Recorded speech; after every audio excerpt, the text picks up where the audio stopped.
ఏమిటో తెలిపే సాక్షి, క్రమమైన మార్గమేమిటో చూపే సాక్షి, ఉన్నతున్నట్టు చూపే సాక్షి, సత్య సాక్షి, ఉన్నతున్నట్టు చూపే సాక్షి, సత్య సాక్షి, సత్య సాక్షి, సత్య సాక్షి, సత్య సాక్షి, సత్య సాక్షి.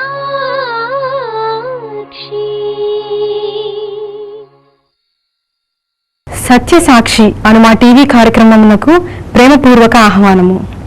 ఈ కార్యక్రమంలో క్రైస్తవ సిద్ధాంతాలపై చర్చ మరియు వీక్షకుల ప్రశ్నలకు జవాబులు మీరు చూడగలరు.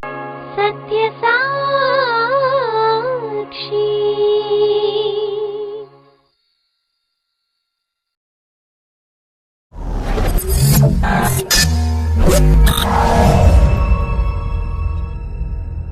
దేవుని సేవకుడు దేవుని మాటను మాత్రమే చెప్పడానికి ఉన్నాడు కానీ తనకు తోచిన సోది చెప్పడానికి లేదు. దేవుని గ్రంథంలో లేని స్టేట్మెంట్ చెప్పకూడదు. శాపగ్రస్తుడు అవుతావు. నాకున్న అనారోగ్యం పోవాలంటే దేవుడు నన్ను స్వస్థపరచాలి. మనుషులు కాదు, కొబ్బరి నూనె కాదు, గుడ్డ ముక్కలు కాదు, అయ్యగారి చెయ్యి కాదు. విశ్వాస సహితమైన ప్రార్థన. రోగిని ఎందుకు దేవుణ్ణి మోసగిస్తున్నావు అనుకుంటున్నారు మీరు? నీ రహస్య పాపాన్ని దాచుకుని నీవెక్కడికి వెళ్ళలేవు. మనుషుల నుండి తప్పించుకోగలవు కానీ దేవుడిని చెప్పుకుని నీవు చేసిన ప్రతి పని పరలోకమందున్న గ్రంథములో రాసి పెట్టాడు. You have no way to escape from the wrath of God, from the sight of God. You have lost the heaven, you have lost the love of God. నీకు తెలుసు పాస్టర్ గారు, నీకు తెలుసు మందిరం, నువ్వు చదువుకున్న బైబిల్ని, నీవు పాడావెన్నో పాటల్ని, కానీ ఇస్కరియోతు యూదా లాంటి యుక్తితో నీవు జీవించావు. నీ పాపమే నిన్ను పట్టింది. ఈ సమయంలో ప్రభు వస్తే నీ పరిస్థితి ఏంటి? ఆ భయంకరమైన అగ్నిగుండం తప్పించుకోండి. ఈ లోకంలో మీరు నీతిమంతులుగా మార్చబడితేనే ఆ నీతి రాజ్యంలోకి వెళ్తారు. ఈ రాత్రి మీరు మారకపోతే ఒకవేళ మార్పు చెందే అవకాశం మీకు ఉండదేమో.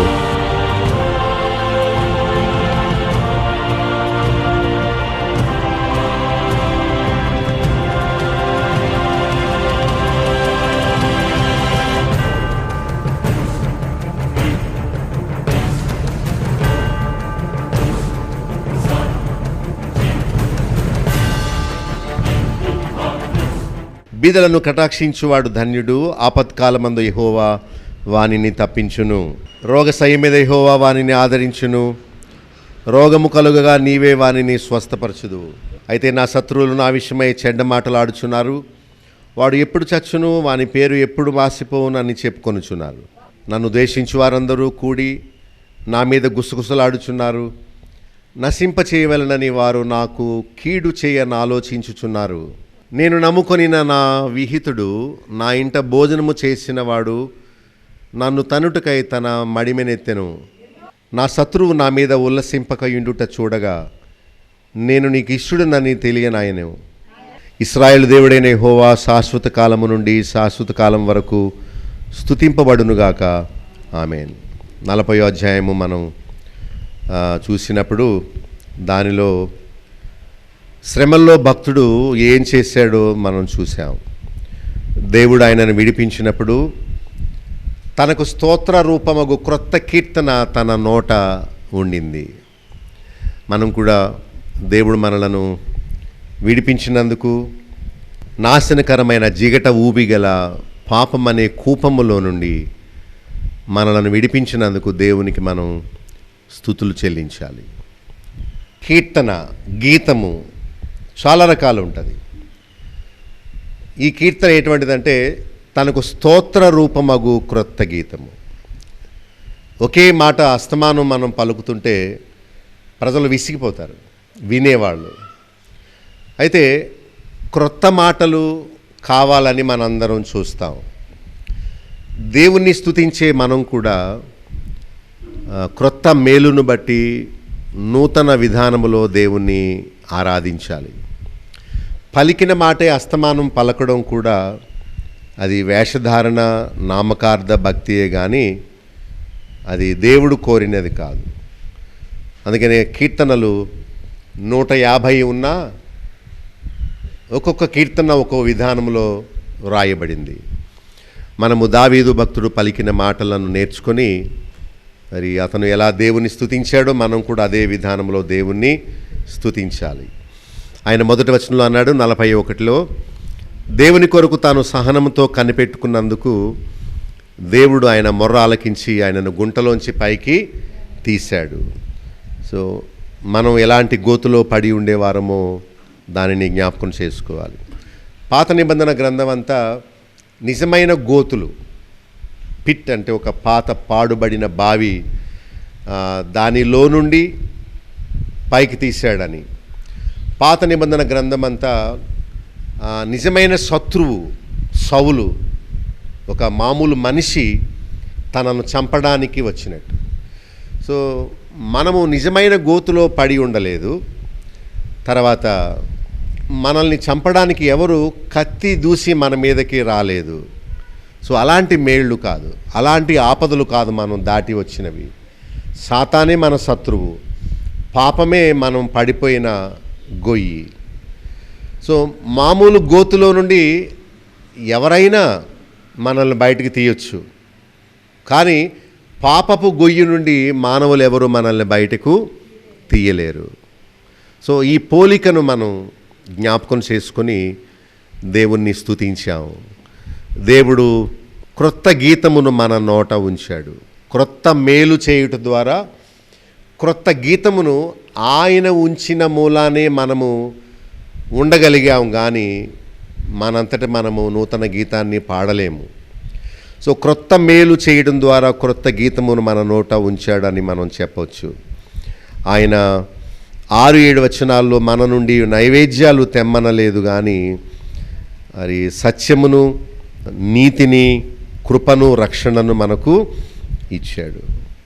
మన నుండి దేవుడు కోరేవి నైవేద్యాలు కాదు, కానుకలు కాదు, మరి ఏమీ కాదు.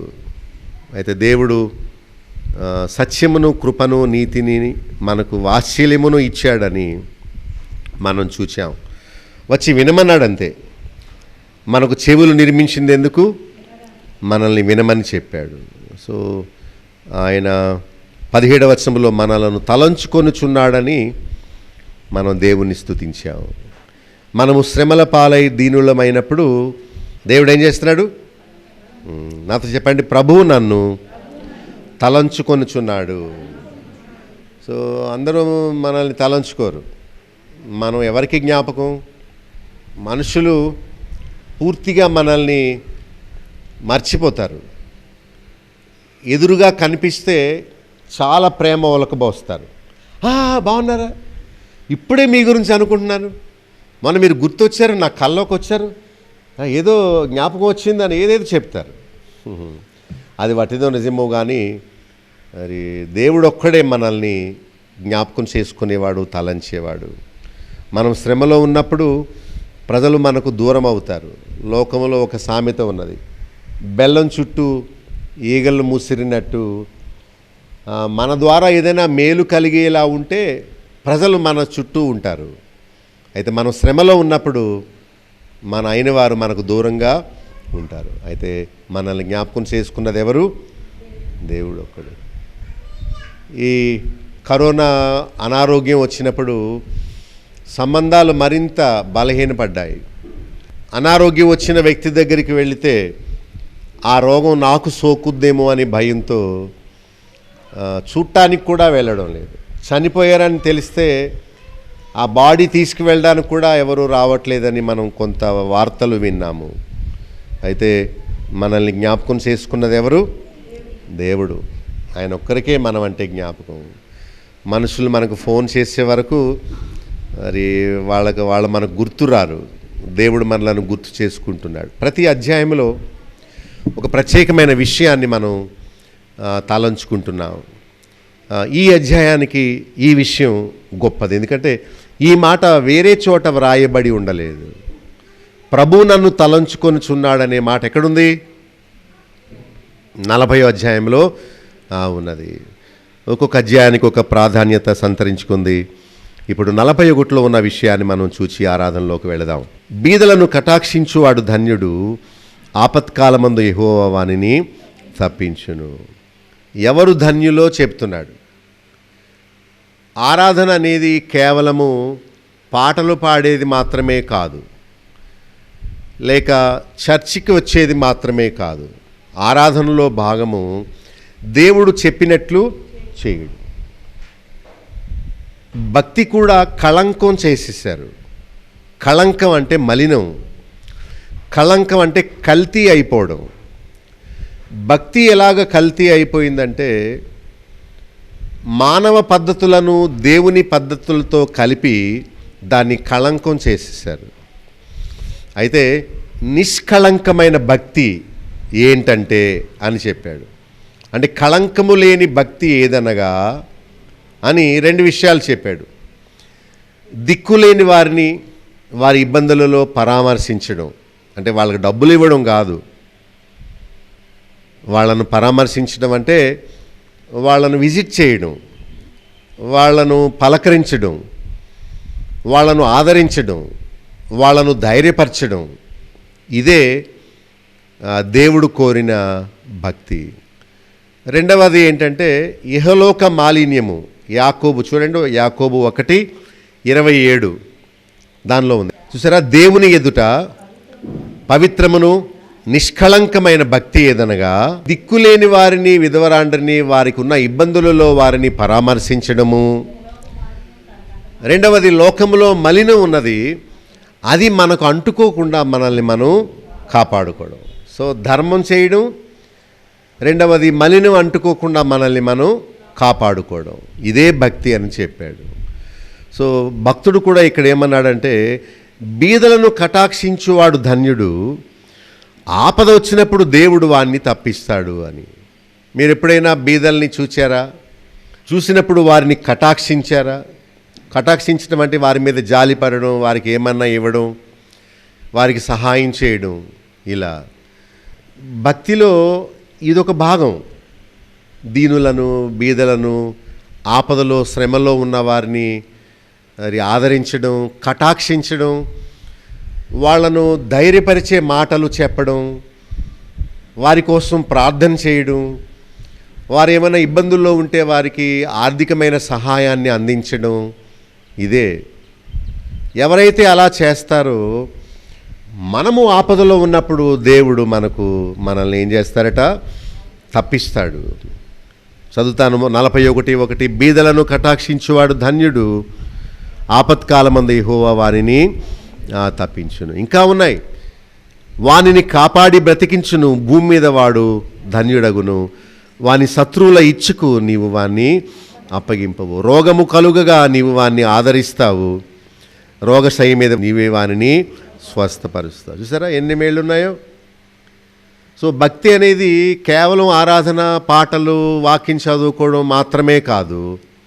దేవుడు మనలో ఉన్నట్టు గుర్తు, మనము ఆపదలో ఉన్న వారికి సహాయం ఒకవేళ మన దగ్గర డబ్బులు లేకపోవచ్చు, కనీసం ఆదరించే ఒక మాట, ఒక ఫోన్ కాల్, బాగున్నారా, మీకు ఇలాంటి అనారోగ్యం వచ్చిందని తెలిసింది, ధైర్యంగా ఉండండి, మీకోసం ప్రార్థన చేస్తున్నాం. చూసారా 10,000 రూపాయల కంటే ఆదరించే ఒక్క మాట ఎంతో మనోధైర్యాన్ని కలిగిస్తుంది. మనం ఎప్పుడైతే కష్టాల్లో, శ్రమల్లో ఉన్న వారిని అలా ఆదరిస్తామో దేవుడు మనకు ఇన్ని మేళ్ళు చేస్తాడు. వరుసగా ఇవన్నీ వాళ్ళు ధన్యులవుతారు. ఆపదకాలంలో దేవుడు వారిని తప్పిస్తాడు.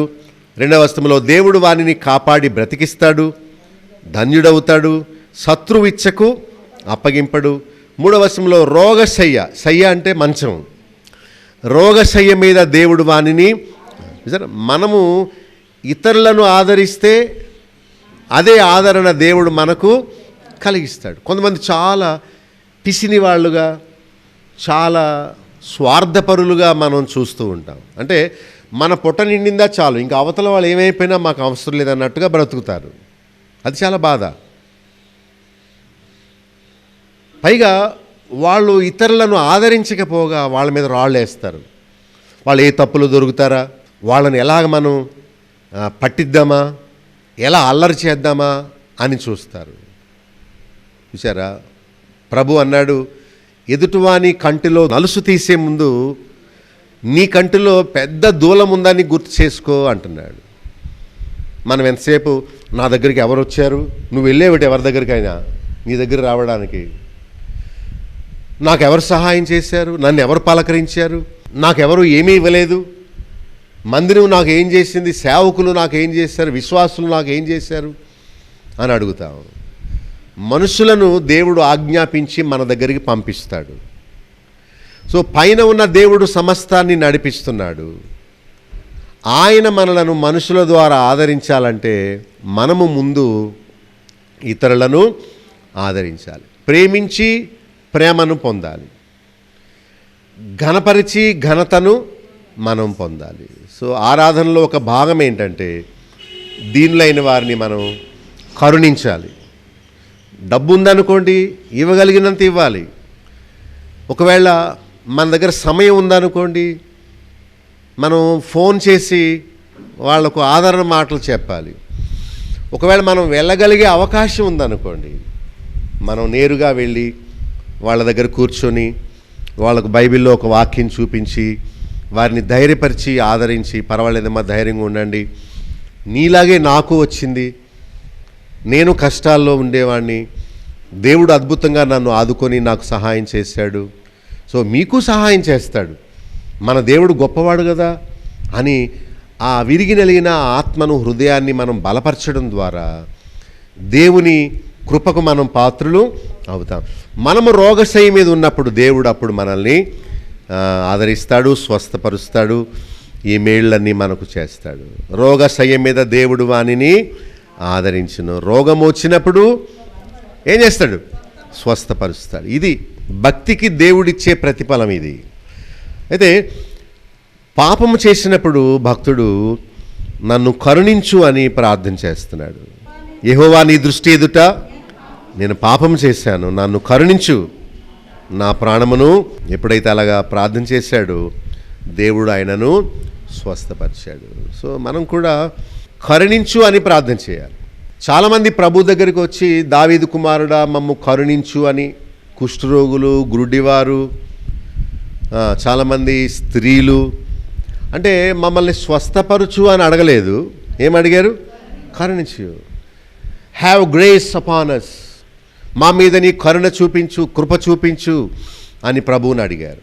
అంటే కృపలో కరుణలో అన్నీ వచ్చేస్తాయి. ధన సహాయం కావాలా, స్వస్థత కావాలా, ఆర్థికమైన సహాయం కావాలా, ప్రోత్సాహం కావాలా, ఇవన్నీ ఇస్తాడు దేవుడు. ఆయన ఇచ్చే కరుణ కృపలో ఇవన్నీ ఇమిడి ఉంటాయన్నమాట. కనుక భక్తులు ఎక్కువ మంది అది కరుణించు అని ప్రార్థన చేసి ఆయన ద్వారా స్వస్థత పొందారు. ఇక 5వ వచనంలో శత్రువుల ద్వారా కలిగే ఆపద గురించి ఆయన చెప్పి, 5వ వచనంలో శత్రువు ఏం చేస్తాడట, మన విషయమై చెడ్డ మాటలు ఆడతారు. ఎలాంటి మాటలు తెలిసి చెడ్డ మాటలు, వీడెప్పుడు చేస్తాడో చూద్దాం, వీని పేరు ఎప్పుడు మాసిపోతుందా అని చెప్పుకుంటారట. శత్రువుకి మనం ఎప్పుడు చేస్తామా అని చూస్తాడు, అందుకనే వాడు శత్రుడు అయ్యాడు. మనము అవతల వాళ్ళకి ఏ అపకారం చేయకపోయినా కూడా ఏమని చూస్తారు, పేరు మాసిపోవాలట. అంటే మన పేరు మాసిపోతే వాడికి ఏం ఉపయోగం, మనం ఉండకూడదట, మనం చచ్చిపోవాలని చూస్తూ ఉంటారట. ఇంకా 6వ వచనంలో వాళ్ళు ఏం చేస్తారు, వచ్చి అబద్ధాలు ఆడతారు. అంటే ప్రేమ ఒలకబోస్తారు, ప్రేమ ఉన్నట్టుగా వారు నటిస్తారు, హృదయంలో పాపాన్ని పోగు చేసుకుంటారు, చెడ్డ మాటలు పలుకుతూ ఉంటారు. ఇంకా ఏం చేస్తారు, 7వ వచనంలో చదవండి, ద్వేషిస్తూ ఉంటారు, గుసగుసలాడుతూ ఉంటారు, నశింప చేయాలని కీడు ఆలోచిస్తారు. 8వ వచనంలో ఏం చేస్తారట వాళ్ళు, కరోనా రోగం వానికి సంభవించింది, ఇది కుదరని రోగం, ఇది వాడు పడక ఇచ్చి తిరిగి లేవడని చెప్పుకుంటారట. శత్రువులు చేసే పని ఇలాంటిదే. అంటే వాళ్ళు వచ్చి ఆదరించకపోగా ఇంకా గాయపరిచే మాటలు మన గురించి ఆడుకుంటారు. ఎవరో అక్కడున్న ఆ మందిలో కొంతమంది ఎవరో వచ్చి, ఏమంటే మీరు కష్టంలో ఉన్నారు కదా, మీకు అనారోగ్యం వచ్చింది కదా, మీకు కరోనా సోకింది కదా, వాళ్ళు మీ గురించి అలా చెప్పుకుంటున్నారండి అని ఆ శత్రువులు మాట్లాడుకునే మాటలన్నీ ఒకరోజు భక్తుని చెవిలో పడ్డాయి. అప్పుడు ఆయన ఎంతో బాధపడుతున్నాడు. మరి శత్రువులు చెడ్డ మాటలు పలుకుతారు, అబద్ధాలు ఆడుతారు, మనసులో ఒకటి బయటకు ఒకటి చెప్తారు, ద్వేషిస్తూ ఉంటారు, నశింప చేయాలని కీడు ఆలోచిస్తారు. 8వ వచనంలో వ్యాధి వచ్చింది, వాడు మంచం నుండి తిరిగి లేవడని చెప్పుకుంటారు. 9వ వచనంలో మేలు పొందిన వాడే మళ్ళా తనుటకు మడమెత్తుతాడు. సరే, ఎంత బాధో. ఇప్పుడు మనకు చాలా రకాల కష్టాలు వస్తుంటాయి. ఒక రకమైన కష్టం ఏంటంటే, మన ద్వారా మేలు పొందిన వారు మనకి కీడు చేస్తారే, అది చాలా బాధ కలిగిస్తుంది. అనారోగ్యంలో ప్రక్కన, ఆర్థిక ఇబ్బందులు ప్రక్కన, మనుషులు మన గురించి పలికే చెడ్డ మాటలు మనల్ని చాలా బాధ పెడుతూ ఉంటాయి. భక్తుడు అవన్నీ విన్నాడు, అవన్నీ ఆయనకు తెలిసిని. ఇట్టి పరిస్థితుల్లో ఆయన ఏమని ప్రార్థన చేస్తున్నాడు? 10వ వచనంలో దావీదు ఈ పరిస్థితుల్లో ఏం చేశాడు చెప్పండి? దేవా నన్ను కరుణించు, లేవనెత్తు అని ప్రార్థన చేశాడు. మనకు ప్రార్థన చేయడం ఎలా చేత కాదు, కనీసం భక్తులు చేసిన ప్రార్థనను నేర్చుకొని అలా చేయాలి. పాస్టర్ల ప్రార్థన నేర్చుకోకూడదు. వాళ్ళు ఏమైనా మొదలెడతారు, సకల ఆశీర్వాదములకు కారణభూతుడోగు మా తండ్రి అని. ఎక్కడ పాత నిబంధనలు ఎవరో భక్తుడు చేశాడు, ఇంకెప్పుడు చేసినా అదే. అంటే వాళ్ళు ఏదో కవిత్వం నేర్చుకున్నట్టుగా వల్లించినట్టుగా ఫీల్ అవుతారో ఏంటో మరి. అయ్యో బలి చేసేటి ప్రార్థన అనిపించుకోవడాకో ఏంటో మరి. పౌలు భక్తుడు అలాంటి ఎక్స్ట్రాలు ఏమీ చేయలేదు. పైగా ఒకే మాట 10 సార్లు అస్తమానం అదే మాట పలకలేదు. ప్రార్థించినప్పుడల్లా రకరకాల మాటతో. యేసు ప్రభు చేసిన ప్రార్థన యోహాను 17వ అధ్యాయంలో ఉంది. చక్కని మాటలతో ప్రభు తండ్రికి ప్రార్థన చేశాడు. సో కష్టంలో శ్రమలో యేసు ప్రభు కూడా ఎవరికి అప్పగించుకున్నాడు? ఏమని చెప్పాడు? తండ్రి, వీరు చేసే కీడు ఏం చేస్తున్నారో వారికి తెలియకుండానే చేస్తున్నారు, వారిని క్షమించు, నన్ను ఎందుకు విడిచిపెట్టావు అని తండ్రికి చెప్పుకున్నాడు. కానీ శిష్యులకు చెప్పుకోలేదు. చూసారా ఎలా వస్తున్నారా అని చెప్పుకున్నాడా? లేదు. సో మన బాధ కూడా ఎవరికి చెప్పుకోవాలి? దేవునికి చెప్పుకోవాలి. 11వ వచనంలో ఆయన ఏం చేస్తున్నాడు? శ్రమలో నేను నీకు ఇష్టడునని తెలిసింది అంటున్నాడు. అంటే భక్తుడంటే దేవునికి ఎంతో ఇష్టం, అంటే దేవునికి ఇష్టడుగా జీవించాడు. అందుకనే దేవుడు ఆయన్ని తప్పించాడు. దేవుడు మనకు మేలు చేసే ముందు మన భక్తి ఎలాంటిదో చూస్తాడు. మన ఫ్లాష్ బ్యాక్ ఎలా ఉంది, గత కాలములో మనము నమ్మకస్తులుగా జీవించామా లేదా, మనము దేవుని మేలు పొందడానికి అర్హులమా కాదా అని దేవుడు చూస్తాడు. ఆ మీదట ఆయన మనకు సహాయం. ఆయన చేసిన పనులు 12వ వచనంలో యథార్థత కలిగి ఉన్నాడు, యథార్థంగా ఉన్నాడు. తర్వాత నిత్యము ఆయన సన్నిధిలో నిలిచాడు. తర్వాత 13వ వచనంలో దేవుడైన యెహోవా శాశ్వత కాలము నుండి శాశ్వత కాలం వరకు స్తుతింపబడుగాక ఆమేన్ అన్నాడు. ఏమన్నాడు? మనం ఆమేన్ చెప్పం. మీరు కూడా దావీదు భక్తుని వలె దేవుణ్ణి అంతగా ప్రేమించి దేవుని ద్వారా తిరిగి మీరు ప్రేమించబడాలనే ఉద్దేశంతో మీకు నేర్పాలని ప్రతి ఆదివారం ఇలా ఆరాధన చేయండి, ఇలాంటి మాటలు పలకండి, పాస్టర్లు నేర్పిన ఆరాధన కాదు, బైబిల్లో భక్తులు చేసినట్టుగా చేయండి అని చెప్తున్నాను. సో ఆమేన్ ఆమేన్ అని 2 సార్లు రాసి ఉంది. ఆమేన్ అంటే జరుగుగాక అని, దేవుడు స్తుతింపబడుగాక అన్నాడు. మళ్ళీ చెప్పండి, ఏమన్నాడు? యేసయ్య స్తోత్రం అన్నారా? చూడండి, అలాంటి మాటలు బైబిల్లో మనకు ఎక్కడ కనిపించవు. ఇది పాస్టర్ల లాంగ్వేజ్, పాస్టర్ల భాష అన్నమాట ఇదంతాను. దేవుడు స్తుతింపబడుగాక. ఎక్కడ చూడండి బైబిల్లో తండ్రి అయిన దేవుడు స్తుతింపబడుగాక, యేసుక్రీస్తు నామములో దేవుడు స్తుతింపబడుగాక అని బైబిల్లో ఉంది. కానీ యేసయ్య వందనాలు, యేసయ్య నీ పాదాలకు స్తోత్రాలని ఇలాంటి మాటలు బైబిల్లో ఎక్కడ మనం చూడం. సో దేవుడు మనం ఇచ్చే ఆరాధన అంగీకరించాలంటే మనం భక్తులు దేవుణ్ణి స్తుతించినట్టుగా దేవుణ్ణి అందరూ చదవండి. 13వ వచనంలో ఇశ్రాయేలు దేవుడైన యెహోవా శాశ్వత కాలము నుండి శాశ్వత కాలము వరకు స్తుతింపబడునుగాక ఆమేన్ ఆమేన్. గుడ్. ఇది ఆరాధన విధానం. ఇలాంటి ఆరాధన మనం చేస్తే దేవుడు అంగీకరిస్తాడు. ఎందుకంటే బైబిల్లో ఇలా భక్తులు స్తుతించారు, దేవుడు మన కోసమే దాన్ని రాయించాడు. ఇదిగో ఇలా నేర్చుకో, ఇలాంటి మాటలు పలుకు, దావీదును అంగీకరించినట్లు నేను కూడా నిన్ను అంగీకరిస్తాను.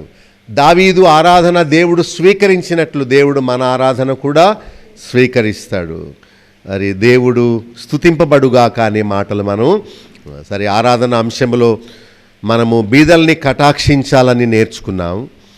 రెండవది, పాపము చేసినప్పుడు కరుణించు అని మనం ప్రార్థన చేస్తే ఆయన స్వస్థపరుస్తాడని నేర్చుకున్నాం.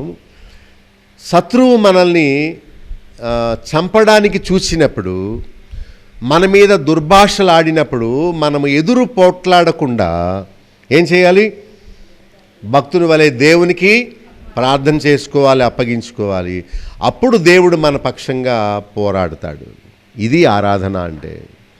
అయితే మరి దేవుడు ఆయనకి ఎలాంటి మేలు చేశాడు? బీదలను కటాక్షించడం వల్ల. రెండవది, పాపం చేసినప్పుడు కరుణించు అని క్షమాపణ వేడుకోవడం వల్ల.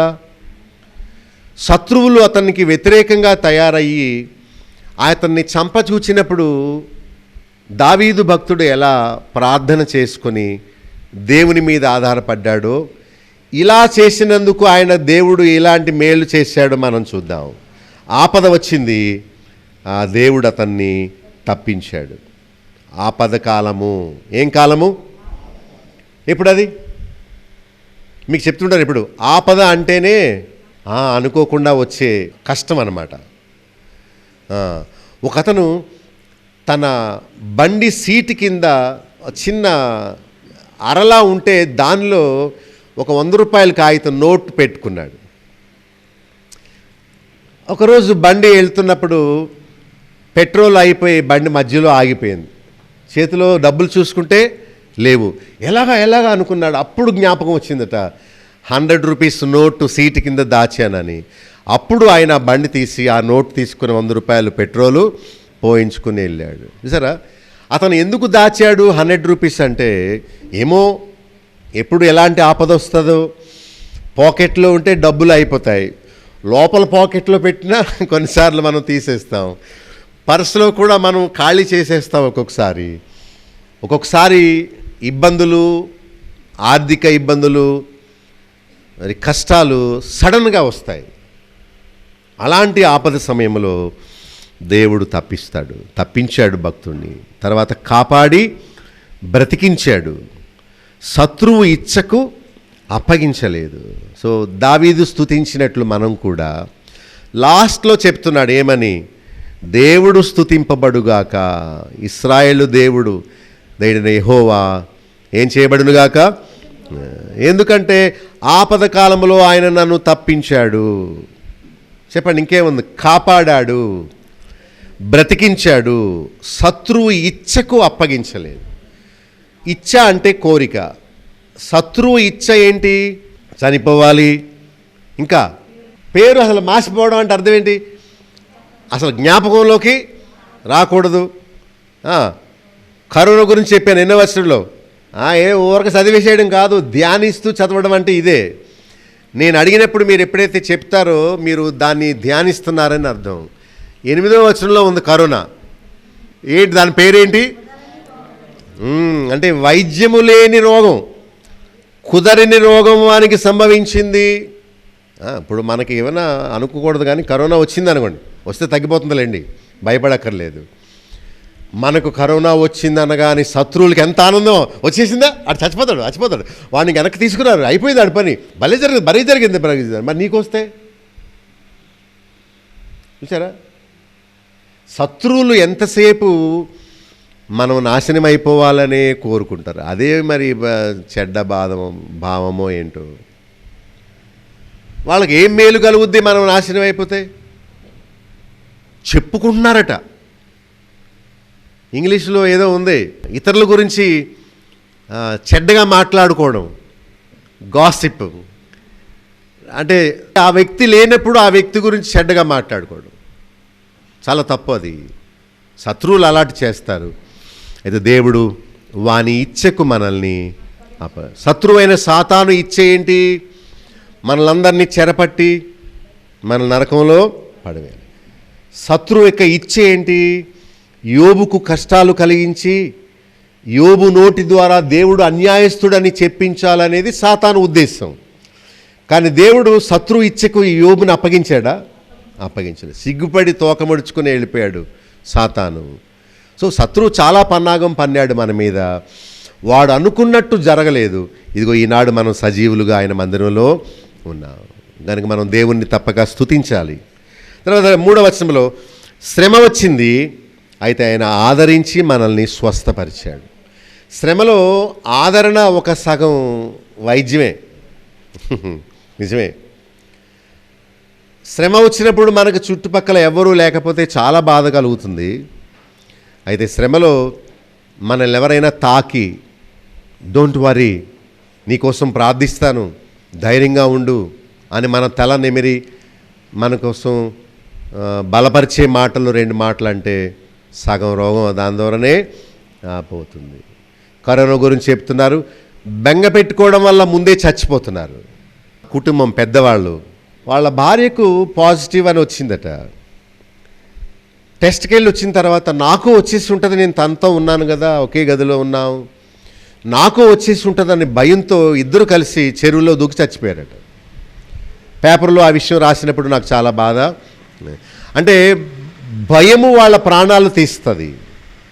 అయితే దేవుడు మరి అలాంటి మనల్ని ఆదరించాడు. ఏం చేశాడు? ఏమని రాస్తుంది 3వ వచనంలో? రోగము కలుగగా యెహోవా వానిని. సో రోగానికి వైద్యం ఏంటి చెప్పండి? ఆదరణ. ఇప్పుడు చనిపోయి ఉంటారు ఆయన, పెద్ద ఆయన చెస్ట్ డాక్టర్ అనమాట. చెస్ట్ హాస్పిటల్ అనగానే ఊపిరితిత్తులకు సంబంధించిన వైద్యం చేసేవారు.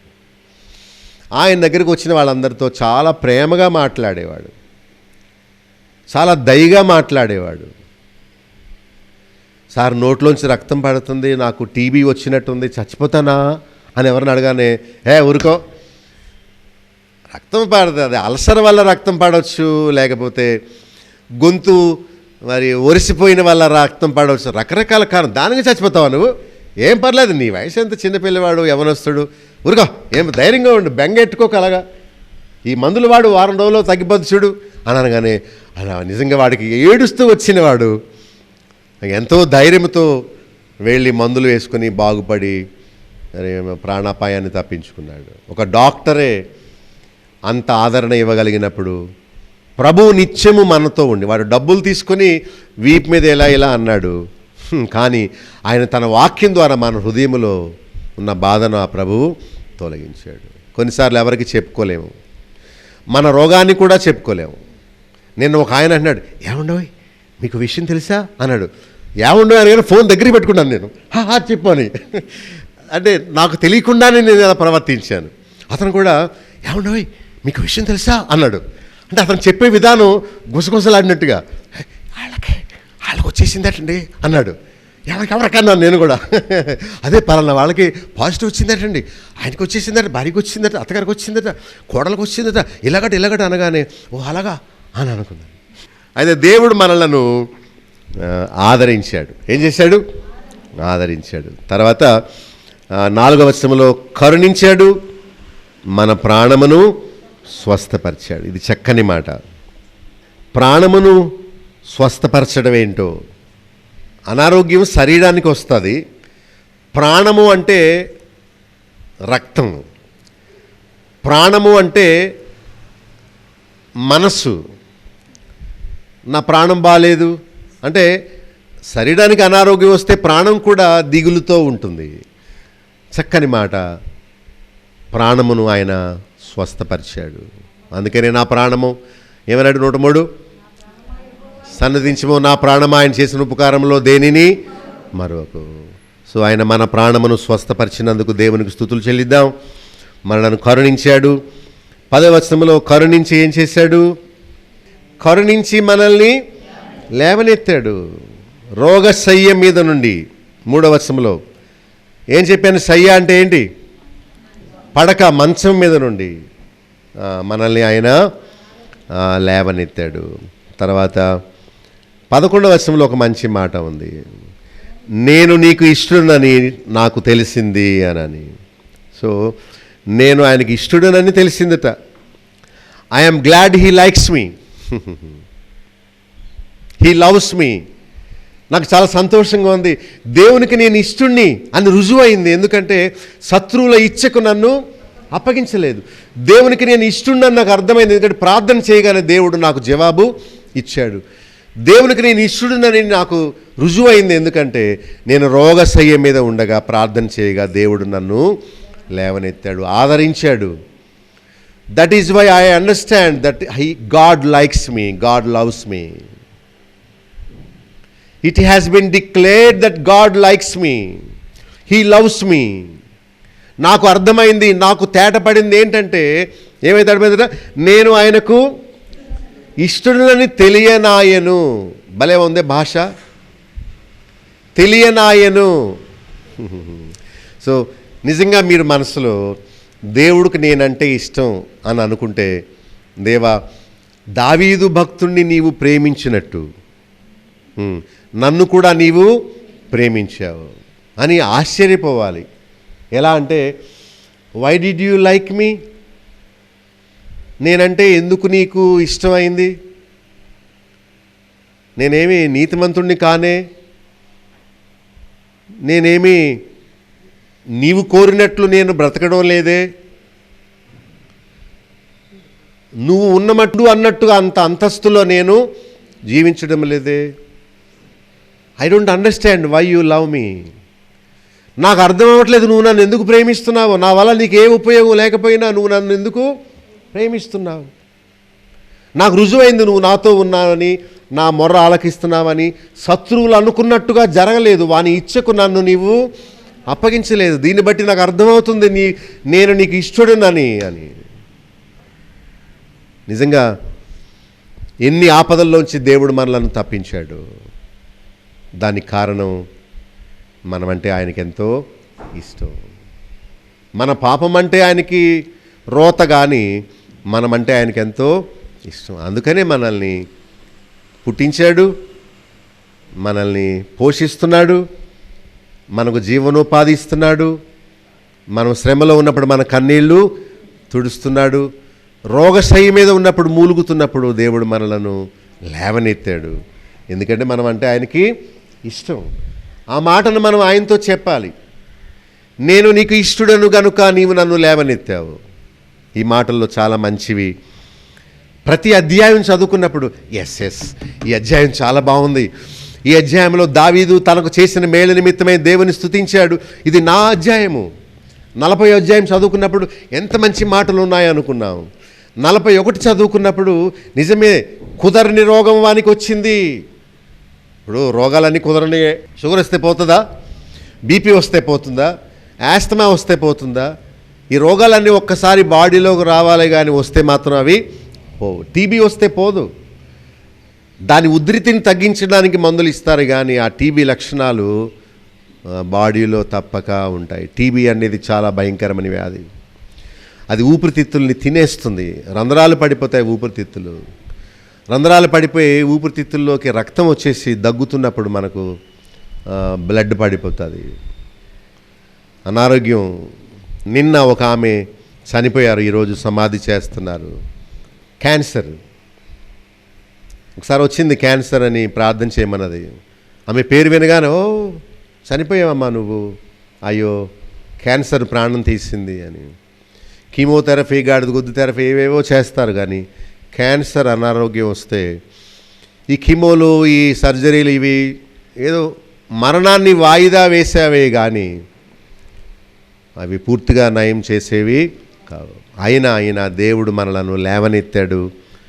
మన శరీరంలో ఎన్నో రోగాలు ఉంటాయి.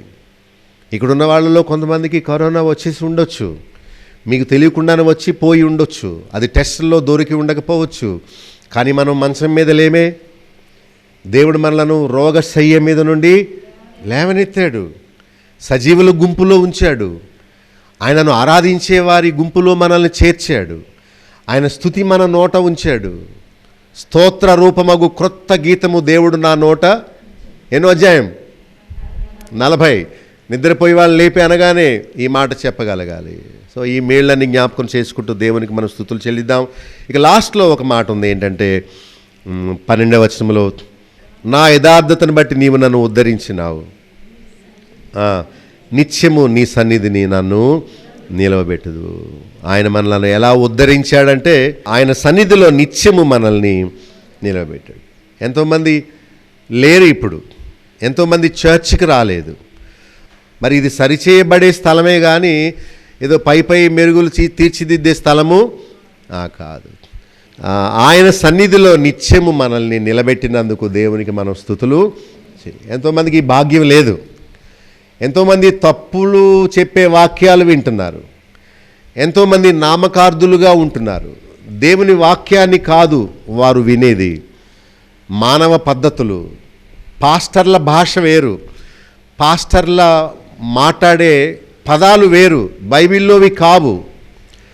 ఏమో వ్యాపార రీత్యా వాళ్ళు బోధిస్తారు. వారికి కానుకలు కావాలనుకోండి, ఆ రోజు అంతా డబ్బు గురించే. నువ్వు డబ్బు ఇస్తే ఎంతగా ఆశీర్వదింపబడతావో. అంటే దేవుడితో వడ్డీ వ్యాపారం చేస్తావా? అసలు భక్తికి నీ డబ్బుకి సంబంధం లేదు. అలాంటి ఉచ్చు నుండి దేవుడు మనలను కాపాడి తన సన్నిధిలో నిత్యము నిలవబెట్టాడు. ఆ 12వ వచనం అందరం కలిసి చదువుదాం. 2వ లైన్లో అందరూ చదవండి. నీ సన్నిధిని నిత్యము నన్ను నిలవబెట్టదు. సో మంచి సంఘాన్ని దేవుడు మనకిచ్చినందుకు, మంచి మందిరాన్ని దేవుడు కట్టిపెట్టినందుకు, సత్యమైన సంఘములో ఆయన మనలను నిత్యము నిలవబెట్టినందుకు దేవునికి మనం స్తుతులు. ఒకసారి గుర్తు చేసి మనం ఆరాధనలోకి వెళదాం. ఆపద కాలంలో మనల్ని తప్పించాడు, మొదటి వచనం. 2వ వచనంలో కాపాడి బ్రతికించాడు, శత్రువు ఇచ్చకు అప్పగించలేదు. 3వ వచనంలో రోగం వచ్చినప్పుడు ఏం చేశాడు? ఆదరించి స్వస్థపరిచాడు. అక్కడ నీవే అని రాస్తుంది. రోగము కలుగగా ఎవరు బాగు చేశారట? నీవే వారిని స్వస్థపరిచితివి. ఎవరట? నీవే అంటే డాక్టరా? దేవా నీవే నన్ను బాగు చేయ అంటే నువ్వు నన్ను బాగు చేయబట్టి నేను ఆరోగ్యంగా ఉన్నాను, కానీ డాక్టర్ కాదు, నేను తీసుకున్న ట్యాబ్లెట్స్ అంత కూడా కాదు. నీవే నన్ను బాగు చేసావు, స్వస్థపరిచావు. ఇక 4వ వచనంలో పాపం చేసినప్పుడు కరుణించు అని ప్రార్థన చేయగానే ప్రాణమును స్వస్థపరిచాడు. అంటే ప్రాణమును స్వస్థపరచడం అంటే నేను పాపం చేసిన మూలానే ఈ శ్రమ నాకు వచ్చింది అని మదన పడిపోవడం. ఎప్పుడైతే పాపమును తీసివేశాడో ఆ కష్టం కూడా దేవుడు మనసులోంచి తొలగించేశాడు. అదే ప్రాణమును స్వస్థపరచడం అంటే. తర్వాత 10వ వచనంలో కరుణించి లేవనెత్తాడు. 11వ వచనంలో మనం ఆయనకి ఇష్టలమని రుజువు అయింది. 12వ వచనంలో ఉద్ధరించాడు, ఆయన సన్నిధిలో ఆయన మందిరంలో నిత్యము నిలబడి. చాలామంది తొలగిపోయారు కదా, ఈరోజు లేరు వాళ్ళు. మనకు యేసుప్రభు ముఖ్యం కానీ అయ్యగారు ముఖ్యం కాదు, కొబ్బరి నూనె ముఖ్యం కాదు. అతను ఎంతసేపు 7 వారాలు రా సరిపోద్ది అంటాడు. దేవుడి దగ్గర రావాల్సింది 7 వారాలు కాదు. డబ్బులకు కాదు దేవుడు బాగు చేసేది, డబ్బుకి భక్తికి సంబంధం లేదు అని అన్నాను. వెంటనే నా ముందు బైబిల్ మూసేసి మా అయ్యగారిని ఇంత మాట అంటావా అనుకుంటూ తిట్టుకుంటూ వెళ్ళిపోయింది ఆమె. అప్పటి నుండి ఇప్పటి వరకు దీనిలోకి రాలేదు, తొలగిపోయింది. పొట్టు అన్నమాట. మనం ప్రేమించవలసింది ప్రభువుని, దేవుణ్ణి, ఆయన వాక్యాన్ని, కానీ మనుషుల్ని ఎవరిని. పైగా దేవుని పేరిట వ్యాపారం చేసుకునే వారి దగ్గరికి వెళ్ళకూడదు, వందనాలు చెప్పకూడదు, వాళ్ళతో ఆమేనని మనం పలకూడదు. సో మన మందిరంలో ఎలక్షన్ లేవు, మన మందిరంలో డబ్బు కానీ కులము కానీ దానికి స్థానము లేనే లేదు. మన మందిరంలో దేవుడు సత్యమునిచ్చాడు. ఆరాధన ఆత్మతో సత్యముతో ఎలా చేయాలో మనకు నేర్పాడు. సో ఆయన సన్నిధిలో మనలను నిత్యము. అక్కడ ఒకవేళ దేవదేవుని ఆలయం అని పెట్టవచ్చు బోర్డు, కానీ అక్కడ దేవుడు కానీ దేవుడు కొద్దిమందిగా ఉన్న మన మధ్యలో ఆయన సన్నిధిలో నిత్యము నిలిచే భాగ్యము ఇచ్చాడు. ఈ మేళ్ళన్నీ జ్ఞాపకం చేసుకుంటూ అందరం కలిసి దేవునికి స్తుతులు. సత్యసాక్షి టీవీ కార్యక్రమంలోని ఉపదేశాలు మీరు వింటున్నారు కదా, వాటిని అర్థం చేసుకుంటున్నారా లేక అపార్థం చేసుకుంటున్నారా? ఈ కార్యక్రమాల్లోని ఉపదేశాలు ఎవరినో ఉద్దేశించి చెప్పినవి కావు, లేక తప్పు బోధకులను మార్చుటకు తలపెట్టినవి కావు. సామాన్య ప్రజలకు ప్రభువు భక్తిని, యథార్థమైన క్రైస్తవ జీవితాన్ని నేర్పించి అబద్ధ బోధకుల ఉచ్చు నుండి వారిని తప్పించే ప్రయత్నమే. ఈ కార్యక్రమంలో మీరు వినే సత్యాలకు మీరు సమ్మతిస్తే నాతో చేతులు కలపొచ్చు. రండి, సత్య సాక్షులుగా రోషంగా జీవించి పడిపోయిన క్రైస్తవ సమాజాన్ని పునర్నిర్మిద్దాం. మీకు తల ఎత్తే ప్రశ్నలు లేక ఈ విషయమై మీకున్న అభిప్రాయాలు నేరుగా నాతో పంచుకోవచ్చు. నాకు ఫోన్ చేయండి, మీకు వచ్చే ప్రశ్నలకు నేను సమాధానం చెప్తాను. నా ఫోన్ నెంబర్ 9440111250. మరొకసారి చెప్తాను, 9440111250. ఈ నెంబర్కి ఎప్పుడైనా ఫోన్ చేయొచ్చు. అనారోగ్యాల గురించి, ఆర్థిక ఇబ్బందుల గురించి, మరేవో సమస్యల గురించి కాక క్రైస్తవ సిద్ధాంతాలు, తప్పు బోధలను గురించి నాకు ఫోన్ చేయండి. మీతో తప్పక నేను సమయం తీసుకొని ఆ విషయమై చర్చించి సత్యమును గురించి మంచి అవగాహన నేను మీకు ఇవ్వడానికి ప్రయత్నం చేస్తాను. ఇవేవో క్రొత్త విషయాలు కాదు. బైబిల్ తెరిచి చూడండి, పలానా అధ్యాయములో పలానా వచనములో దేవుడు ఏం చెప్తున్నాడో చూడండి అని మీకు చూపించే ప్రయత్నమే కానీ క్రొత్త బోధ లేక ఎవరినో విమర్శించే పని కాదు సుమా. సత్యాన్ని మీకు తేటపరిచే పనే సత్యసాక్షిగా నేను మీకు అందిస్తున్నాను. మీరు కూడా నా వలె సత్యము గూర్చిన రోషము కలిగిన వారా అయితే నాతో చేతులు కలపొచ్చు. మనందరము సత్యసాక్షులుగా ఈ లోకంలో నిలవబడి తప్పు బోధలకు, తప్పు బోధకులకు ఒక సింహ స్వప్నముగా నిలబడి ప్రజలను లేక క్రైస్తవ సమాజాన్ని సరి అయిన మార్గంలో నడిపిద్దాం. ప్రతిరోజు గంట సేపు ప్రసారమయ్యే ఈ వినూత్నమైన కార్యక్రమాల గురించి మీ స్నేహితులకు, మీ బంధువులకు చెప్పండి. సత్య అసత్యాల గురించి చర్చించండి. సత్యం కోసం నిర్భయంగా ముందుకు రండి. చేతులు కలపండి. క్రొత్త సమాజాన్ని నిర్మిద్దాం. ప్రజలను తప్పు బోధల నుండి, తప్పు మార్గాల నుండి, వేషధారణ నుండి, నామకార్థ భక్తి నుండి తప్పించి రక్షణ, మారు మనసు, పరిశుద్ధ జీవితంలోనికి నడిపిద్దాం. సత్యసాక్షి.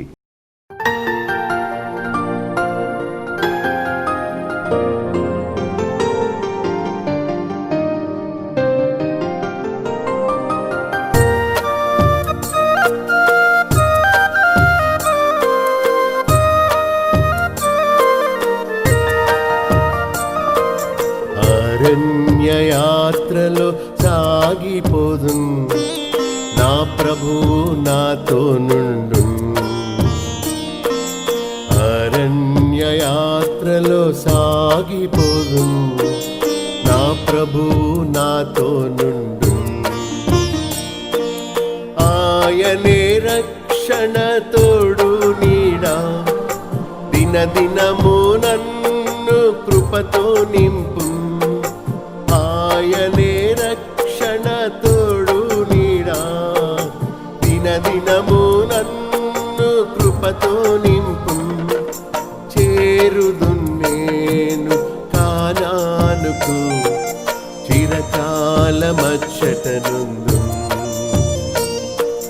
చేరుదు నేను కానానుకు, చిరకాలమచ్చటనుందు. అరణ్యయాత్రలో సాగిపోదు, నా ప్రభు నాతో నుండు.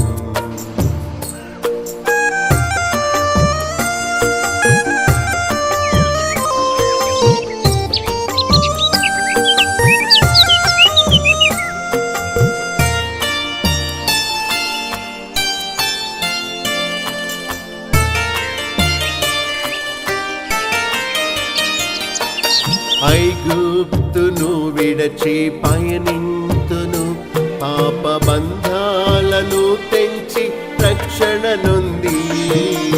ఐగుప్తును విడచి పయనింతును, పాప బంధాలను తెంచి రక్షణ నొంది. సైతాను శరీరాలోకముతో నేను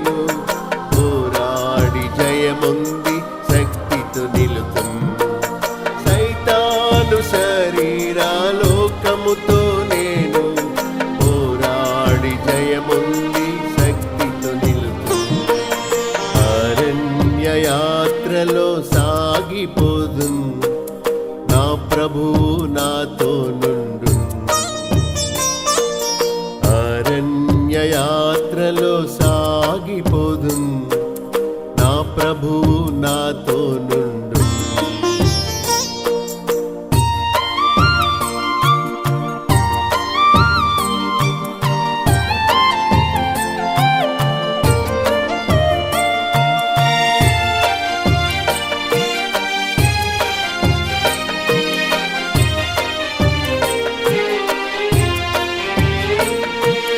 అడ్డొచ్చిన ఎర్ర సంద్రామును నీల బాప్తిస్మము ద్వారా అధిగమింతు.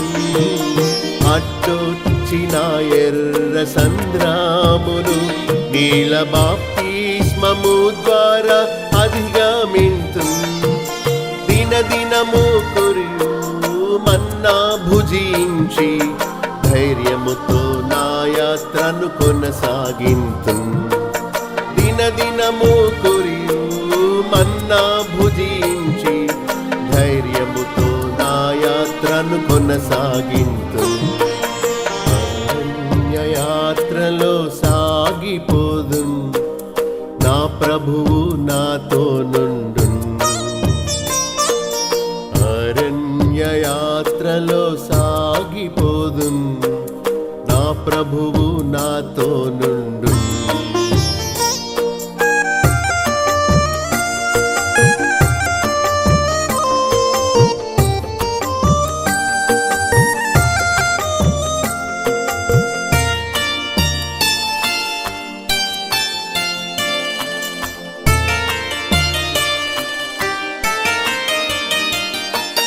చేదైన స్థలమైన మారానులో భీతి నిరాశ రోగములు కొరతలయందు.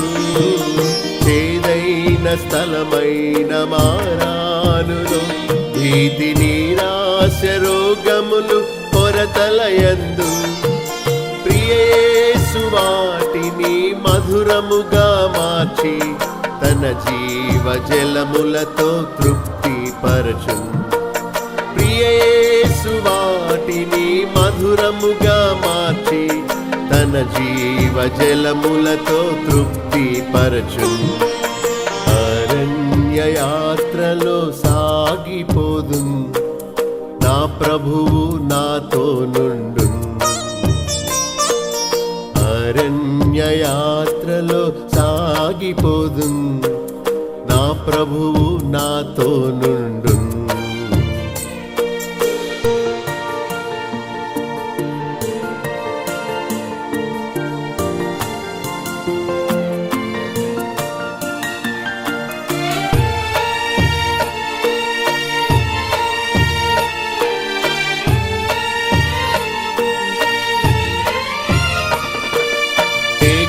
వలె ప్రభు నన్ను నడిపించును, అగ్ని స్తంభముగా నాకుండి వెలుగించును.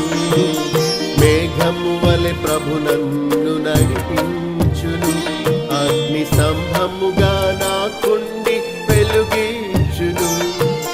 భయపడను నేను, నిరాశ చెందన్, నేత్రాలు కనాను పై నిలిపేదన్. భయపడను నేను, నిరాశ చెందన్, నేత్రాలు కానాను పై నిలిపేదన్. అరణ్య యాత్రలో సాగిపోదు, నా ప్రభువు నాతో నుండు. అరణ్య యాత్రలో సాగిపోదు, నా ప్రభువు నాతో నుండు. ఆయనే రక్షణ తోడు నీడా, దినదినము నన్ను కృపతో నింపు. ఆయనే రక్షణ తోడు నీడా, దినదినము నన్ను కృపతో నింపు. చేరుదు నేను కానానుకు, చిరకాలమచ్చట నుండు.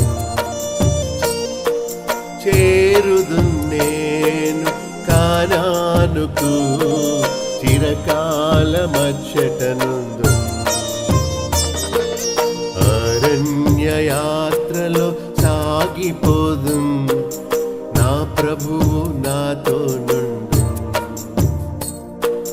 నా ప్రభువు నాతో నుండు నా ప్రభువు నాతో నుండు.